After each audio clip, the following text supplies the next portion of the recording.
Greetings everyone, this is Mozart and it is almost 3:30 p.m. Let's wait it out.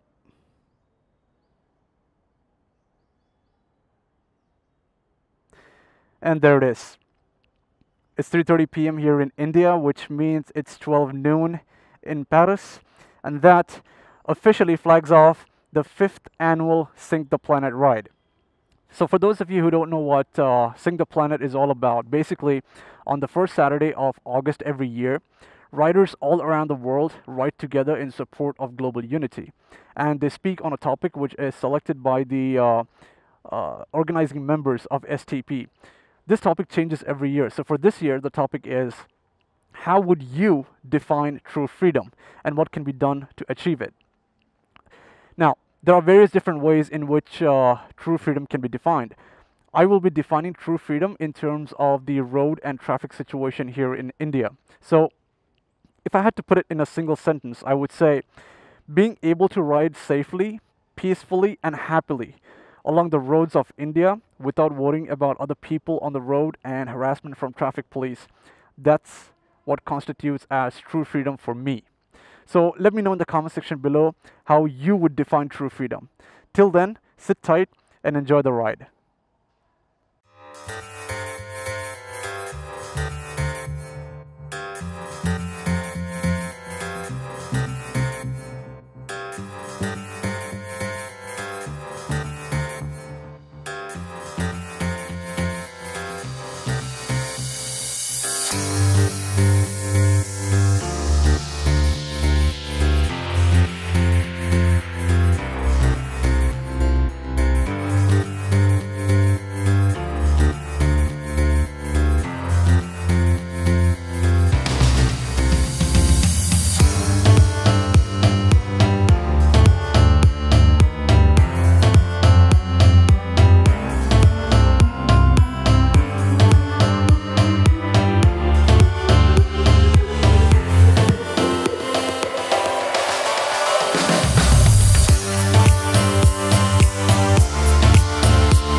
So the reason why I said without worrying about other people on the road is because in India, majority of the motorists, they don't follow the rules and regulations, the traffic rules and regulations. And that's primarily because we don't have any motorcycle schools here. And the car driving schools that we do have, they have pretty low standards of training. And on top of this, you have RTOs giving out driving license like they're children's candy. You give them some money and you get your driving license just like that, without any theory test, or in some cases, even the practical test. So ultimately, all of this results in accidents on the road. And it increases the safety risk for riders like me who try to follow the rules as much as we can. But it becomes very difficult because, for instance, you're supposed to maintain a 2 to 3 second gap from the vehicle in front of you. This is what you call a minimum safe distance. But then some idiot just comes and occupies that space because they don't know any better. In my opinion, there is actually a pretty simple solution to this issue. The government should introduce a standardized training program and make it mandatory for everyone to enroll in this program in order to obtain a license. A system similar to this is already present in several countries. For example, in UK, they have something called CBT, which is compulsory basic training. So unless you take the CBT, you cannot apply for a provisional license. So a system similar to that should be introduced in India. In addition to this, the RTOs need to improve themselves. They need to make the applicants take the test, both the theory test and the practical test. Unless they take the test, they're not going to know what their capabilities are for the on-road conditions.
So the reason why I said without worrying about harassment from traffic police is because in India, there is a very severe lack of information within the traffic police. For example, if you're fully geared up and if you're riding in a group, there are very high chances that the traffic police is going to stop you just because they assume that you're racing.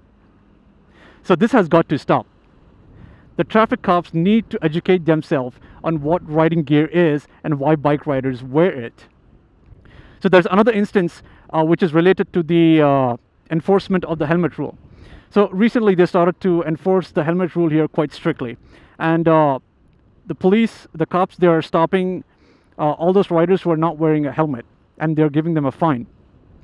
That's a good thing. I have no complaints with that. But at the same time, the cops are completely ignoring those people who are wearing improper helmets and helmets improperly. Now, I've seen a lot of people who wear brain buckets, oversized helmets, and helmets without securing the chin strap. This is very dangerous. The cops need to stop such people as well and fine them. Some of you might say that something is better than nothing. But no, in this case, that does not apply, because these people are as good as those people who are not wearing a helmet. If and when such people crash, the helmet is not going to stay on their head. Now, another problem is regarding random checkpoints. So you have these traffic cop units stationed along the side of the road in certain places where there is a high flow of traffic. And I call them random checkpoints because there are no barricades. You have traffic constables who suddenly jump out in front of the vehicles and tell them to pull over. And they're slightly biased towards motorcycles because motorcycles are easier targets. So this has got to stop. It's dangerous both for them as well as for us. If you're going to set up a checkpoint, you should do it properly by setting up a barricade so that the traffic has a chance to slow down. So aside from the 3 problems that I mentioned with regards to the traffic police, there are several other problems, but I'm not going to talk about them in this video. Maybe some other time. I hope you enjoyed this very short ride. Until next time, take it easy.